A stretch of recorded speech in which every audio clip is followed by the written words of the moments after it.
Sabi ng Revelation chapter 12, verse 7, pagkaraan ito nagkaroon ng digmaan sa langit, si Miguel at ang kanyang mga anghel ay nakipaglaban sa dragon at sa mga kampo nito.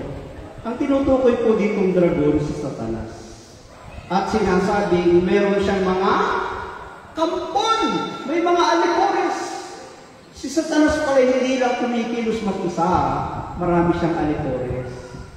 Marami siyang alagad. Anong tawag sa kanyang mga alagad? Mga demonyo. Yung kanya-kanya mga demonyo, nagpapanggap din kayang anghel ng kalangitan? Pwede. Sabi nga kung ano yung amo, yun yung ano yun?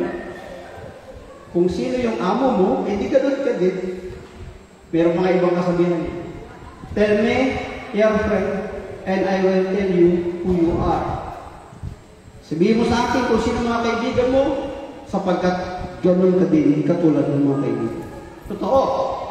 Sapagkat sabi ng Proverbs, walang nasa kusina ang hindi nauulingan. Totoo naman Walang naghugas ng kotse na hindi nabasa ang kanyang katawan. Walang nagpintura ng kesame na hindi napatakan ang kanyang katawan. So, ibig sabihin, kung sino ang palagi mong kasalimuha, ikaw ay maitim, fluid siya. Kapag ang palagi mong sinasamahan, mga chismosa, magugulat ka na lang.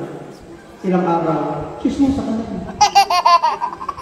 Kasi na-influence siya Meron ako dati nakasama sa misyon. Alam niyo kung ano yung habit niya? Palagi gumagano. Basta palagi naman. Kakain kami, gumagano. Lalakad kami, panay. Kaya naman siya ganun-gano kasi walang ginawa kundi mag-computer. Paglipas ng mga 2 buwan, isang taon kayo magkasama sa probinsya. Napapansin ko parang gumagano.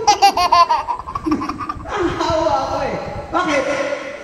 Lagi ko kasama, gumagano ako din, gumagano So, kung sino yung ating sinasamahan, yun ang may influensya sa atin.